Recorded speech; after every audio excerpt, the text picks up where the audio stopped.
30 years ago, in the heart of Saskatoon, a quiet revolution began. Not in boardrooms, not in government halls, but around kitchen and dining room tables, where immigrant and refugee women gathered to share food, stories, and the courage it took to build a new life in a new country. Their voices were missing from the feminist movement of the time. Their unique struggles were not considered a priority at that time, but their vision was unmistakable. In 1985, these women formed the Saskatoon chapter of Immigrant Women of Saskatchewan, a grassroots, equality-seeking feminist organization shaped entirely by lived experiences. They fought for what mattered the most. The women who founded the organization, I think about vision, I think about their strength, I think about brilliance and their resilience. To have all these things rolled up, it's just the leadership abilities of the women who found the need to establish IWS. Feminism was, a movement that was important at a time when newcomers were coming to Canada, but having a particular focus on newcomer women, newcomer, immigrants, refugee, and racialized women to be cared for in a very special way as part of the feminist movement. It was something at the time that was critically important because it was a safe space for them. It was important for them to feel included and for their voices to be heard. And because of the larger implication of the feminist movement, it was critically important for us to have an organization like IWS at the time so that the issues that were affecting the women could be really considered and addressed. So having an organization like IWS became very important for us as the racialized community. Prior to my government job, I worked for IWS as ESL instructor and life skills coach in a job reentry program. And prior to that, as a volunteer for the organization. When I think of immigrant women, I myself am an immigrant woman. I came in 1970, but we lived in small mining communities, and it was rather easier to integrate at that time. And I got my first job 6 months after I moved here, a teaching job at that. So I was fortunate that way, but when we moved to Saskatoon in 1980, I felt that there were barriers. They would give jobs only, as a teaching job, only to those if a Canadian citizen was not available. I had not taken Canadian citizenship by then. I was still a landed immigrant. I later became citizen because it opened more doors for me. So those are some of the things that people struggle with. When they first come here, they cannot get jobs because they're not citizens, because they don't have the language, because there's not overt but covert racism. People look at all kinds of things when they're looking at candidates for jobs. And we started this organization to help women to overcome some of those barriers, to learn English so that they could enter the job market, to give them some skills of survival in this country, whether it's banking, whether it's speaking the language, whether it's getting some job skills.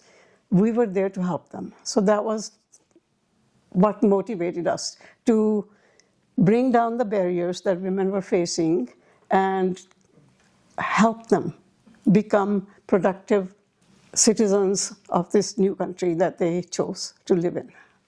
I wasn't here when it was established, but I can tell from reading some materials, they faced issues of funding, even being able to come together. And there was a need for money to do that, to organize the women, to make sure that the women who were interested in coming out had access to childcare, to have their kids looked after carefully or safely. Even convincing the government of the need for the peculiar issues of newcomer women to be addressed was something that was a factor.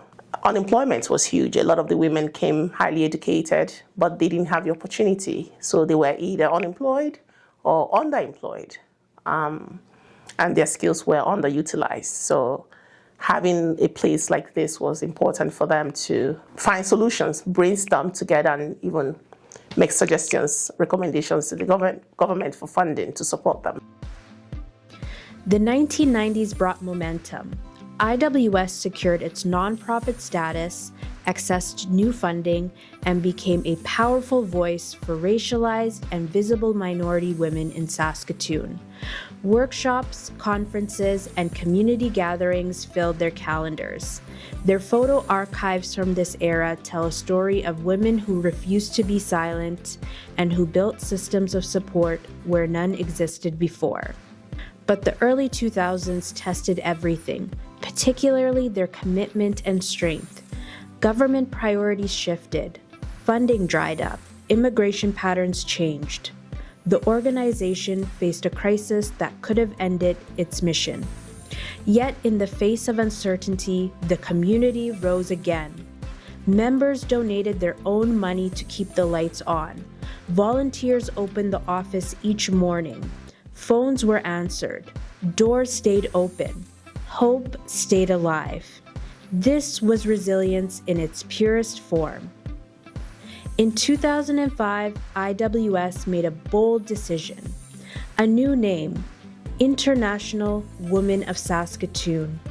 A new mandate, to serve newcomer, immigrant, and refugee women and their families. This transformation marked the beginning of a new era, one defined by innovation, collaboration, and a renewed commitment to building a more inclusive Saskatchewan. From trauma-informed counseling for women to job development and youth leadership development.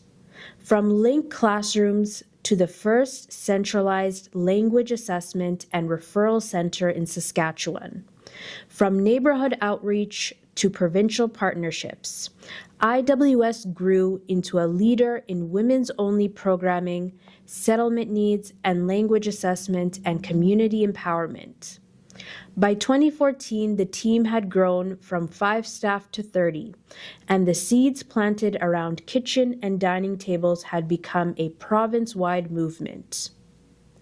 Today, IWS remains proudly women-led, guided by leaders who carry forward the courage of the founders. Their reflections remind us that this work is about the effective empowerment, dignity, belonging, and the belief that every newcomer woman deserves a fair chance to reach her full potential. As a DMS program manager, my role is to support staff to ensure newcomers receive the right support as they start their new lives in Canada. Working for an organization with a 40 years history makes me feel both inspired and meaningful. It reminds us that the work we do today is a continuous decades of dedication by women and community leaders supporting newcomers. I supervise the DNS portal and IT record management.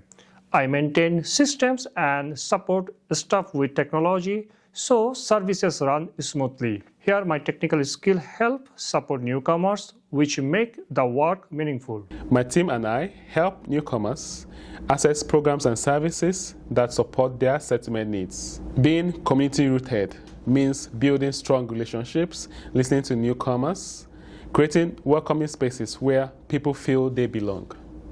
I support the administration of the SALPIP English test. I supervise test sessions and assist clients if they face technical issues during the exam. IWS is a welcoming and multicultural workplace where people support each other with kindness and respect. I would say thank you so much. Thank you for seeing other women here. I'm a mom of 3 and it's just so stressful as a mom, and IWS helped me see another word, like fun. Thinking too much as a mom, it eases off my stress, and meeting new people, community, that is a lot for me. It is a big deal. Thank you so much for seeing me as a woman and other women out there. Thank you. I hear about IWS from my Ukrainian community. The first time I visit this place, it was November 22. I have my English test. November 25, I joined to senior class. I work at the Language Assessment and Referral Center. After clients complete their English assessment, my job is to connect them with the suitable language training programs. IWS feels like a second home to me. Staff come from many cultures and work together with respect and more positivity. I started IWS as program assistant. Now I'm working as a DNS caseworker, supporting newcomers with their settlement services and resources. Newcomers arrive overwhelmed. With support, we see them gain confidence, improve language skill, and build their lives in Canada. Well, when I first went through the IWS store, the staff make me feel very welcome. At that time, I was a little bit nervous because I didn't speak very well English. I didn't know anyone here. I worried about if they can understand what I mean. But they were very friendly and patient. When I came in Canada, I feel loneliness. Someone told me, why you don't go to the IWS? And my doctor referred me, you connect the people. It's a very good platform to connect the people, to sharing with experience, to sharing with your culture, to sharing with your food. And I feel confident here. Staff is too good. They teach us a lot of things. I appreciate that you do for us or for all women who is in the same situation than me, for do more easy settling in this new country with the new customs. And I appreciate that, and I want to know her. I work as a program support worker at IWS.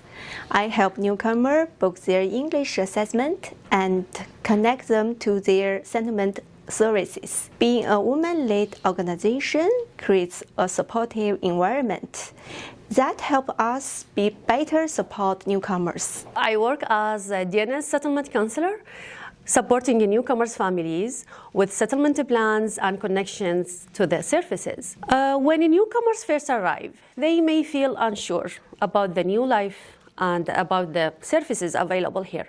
With the support, they gain confidence, find opportunities, and build their lives in Canada. Well, I first joined IWS as a language instructor. Today I work as a language assessor, meeting newcomers, assessing their English level, and guiding them to the right language classes. Well, 40 years is a big milestone. It shows the dedication of many of the people who supported newcomers before us. I'm proud to be part of that legacy. I work as an employee and operation assistant. I'm supporting daily operations and helping staff with administrative tasks and the daily inquiries. 40 years represent a long journey of helping newcomers, and I'm proud to be part of that organization that has supported immigrants and refugees for many years. I've always strongly believed in community building, and IWS in Saskatoon has represented itself as a community builder for women, especially newcomers who are trying to find their feet in a new country, because most times women juggle within lots of responsibility like childcare, family, and also career. And IWS has been a source of connecting women with each other, and thereby creating that kind of safe space for them and creating opportunity for them to learn. For thousands of newcomers, IWS was the first door they walked through in Canada, the first smile, the first voice that said, "You are welcome here." Their stories speak of safety, healing, opportunity, and hope. Stories of women finding their voice, of youth discovering their potential, of families building a future they once only dreamed of.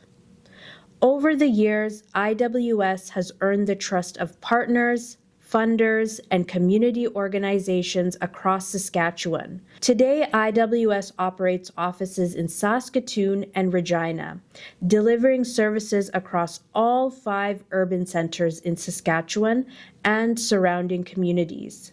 They have embraced digital innovation, expanded provincial programs, and continue to lead with compassion, even through the challenges of the COVID-19 pandemic. From home visits to online services, IWS continues to evolve with the needs of the people they serve. I began my journey as a board member with IWS in January 2024. It has been a truly honor and a privilege to join this team and to connect with a lot of women entrepreneurs and professionals. First, I think I'm struck by the sense of belonging that IWS creates for its employees and board members as well. Based on, there's a report shows the IWS turnover rate has maintained below 20% in the past 5 years. That is a remarkable achievement. And secondly, I think I'm very impressed by IWS financial health and stabilities. And as a nonprofit organization, IWS has to rely heavily on the government funding, but has to pass very strict public audit every year. I think I'm very proudly to say that IWS has maintained those high standards of annual audit every year, and that provide the accountabilities. Since becoming a board member, I actually learned that IJMA has an amazing team, that everybody at IWS, from what I've seen, really, I don't know, treats the organization kind of like their baby, their child. They take really good care of it. They treat it as more than a job, almost like a mission. I think the way we try to support it is we trust the organization to do the good work that they're doing, and we try to make that work smoother. I think that's our job, is to make things smooth, is to just oversee that everything is running as it should. I think the role that I see them playing is, again, bringing newcomers together. It's forming a community, which is, I think, what helps people integrate into a new life. It helps them feel like they belong. It links newcomers to people from their own country, but it also links newcomers to everyone else in the city, which I think is important for a sense of belonging. It makes me feel proud that I'm part of it, a little bit nervous that I'm not sure I'm doing enough because the work that they've done until now has just been very impressive. IWS has had 40 years. We want 40 more. And it will be sustained by the brilliance, the hearts, the brilliance, the strength, the dedication, of many young women leaders who are coming up, who love this organization, who want to continue the legacy that some of the older women created for us. And we want to uphold that with integrity, with sense of purpose, not just for the women we serve, their families, and Saskatoon and Saskatchewan as a whole. I would like to say thank you to them because of the work they did. I stand on the shoulders of all of them. Some of them have passed away, but the ones that are here, I want to say thank you because of the work you did. IWS saved my life.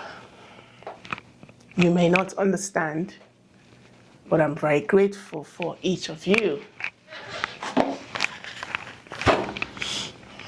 We can't pay you enough or to say thank you enough for the work you did. But on behalf of everybody, thank you. May you continue to be in good health. And we will always be grateful. Thank you.